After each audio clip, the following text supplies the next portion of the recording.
అలసిన వానికి ఓరడించు మాటలు. సహోదరుడు భక్తిసింగ్ గారి పరిచర్య నుండి సేకరించిన అనుదిన ధ్యానములు. ఫిబ్రవరి 4. నీవు నా ఆజ్ఞలను ఆలకించిన ఎడల నీ క్షేమము నది వలె ఉండును. యెషయా గ్రంథము 48:18. 2 తెస్సలోనిక 3:16లో దేవుడు తానే మీకు సమాధానము అనుగ్రహించుననియు ప్రభు తానే ఎల్లప్పుడూ మీతో కూడా ఉండుననియు చదువుదుము. ఈ సమాధానము ఆయన సన్నిధి నీతో కూడా ఉన్నదను గమనికను నీకు దయచేయును. నిజముగా నీవు ఆయన సన్నిధి యొక్క గమనికను కలిగిందు. భయపడకుడి, నేను నీతో కూడా ఉందును అని క్రీస్తు చెప్పుచున్నాడు. ఆయన సన్నిధి యొక్క అట్టి గమనిక ఒక అద్భుతమైన విషయం.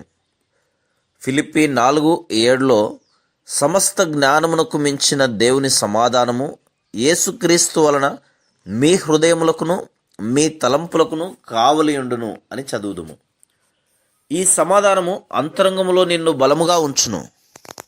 నీ చుట్టూ ఒక బలమైన సైన్యం వలె దేవుని సమాధానము నీకు కావలి కాయును. అక్కడ కరువు, ఉపద్రవము, భూకంపము లేక యుద్ధము ఉన్నను నీవు భద్రముగా క్షేమముగా ఉందువు. నీ వెంట్రుకలన్నీ లెక్కింపబడి ఉన్నవి, నీ కన్నీరు బుడ్డిలో ఉంచబడి ఉన్నదనియు లేఖనం చెప్పుచున్నది. ఆయనందు నీవు క్షేమముగా ఉందువు. ఇర్మియా 33:6లో నేను దానికి ఆరోగ్యమును స్వస్థతను మరలా రప్పించుచున్నాను, వారికి సత్య సమాధానములను సమృద్ధిగా బయలుపరచదను అని కనుగొందుము. నిజమైన సమాధానము నీ గాయములన్నీ స్వస్థపరచును. స్నేహితులు నమ్మక ద్రోహము చేసినప్పుడు అది చాలా లోతైన బాధకరమైన గాయమగును. అదే రీతిగా పిల్లలు అపనమ్మకముగా ఉన్నప్పుడు ఏ ఔషధము ద్వారా స్వస్థపరచబడని గాయమగును.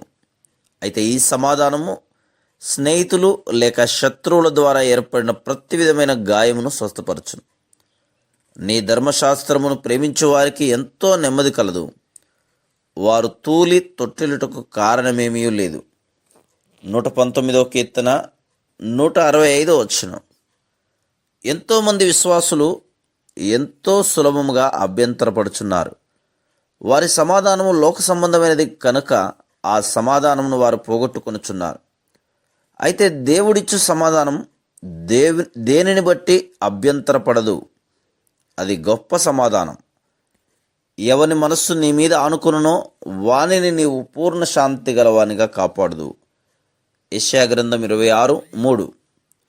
ఈ పూర్ణ శాంతి అన్ని పరిస్థితుల్లోనూ నీకు బలమైన విశ్వాసమునిచ్చును. నీవు దేవుని వాక్యమును ఆయన వాగ్దానమును నమ్మవలెను. ఆ శాంతిని నీవు పొందితివా? దానిని ఎట్లు కనుగొనగలవు? ఆయన మన సమాధానము. ఎఫెసీ 2:14. ఆత్మానుసారమైన మనస్సు జీవమును సమాధానమునై ఉన్నది. రోమా 8:6. దైవ స్వభావమును పొందుట ద్వారా మనము నిజమైన సమాధానమును కనుగొందుము. మన శిక్షను తీసివేయుటకు ఆయన మరణించెను, మరియు మనకు దైవ స్వభావమునిచ్చుటకు ఆయన తిరిగి లేచెను. ఆ స్వభావము నీకు సమాధానమునిచ్చును, మరియు నీవు దేవునికి లోబట్టు ద్వారా అది విస్తరించును. నీవు నా ఆజ్ఞలను ఆలకించిన యెడల నీ క్షేమము నది వలె నుండును.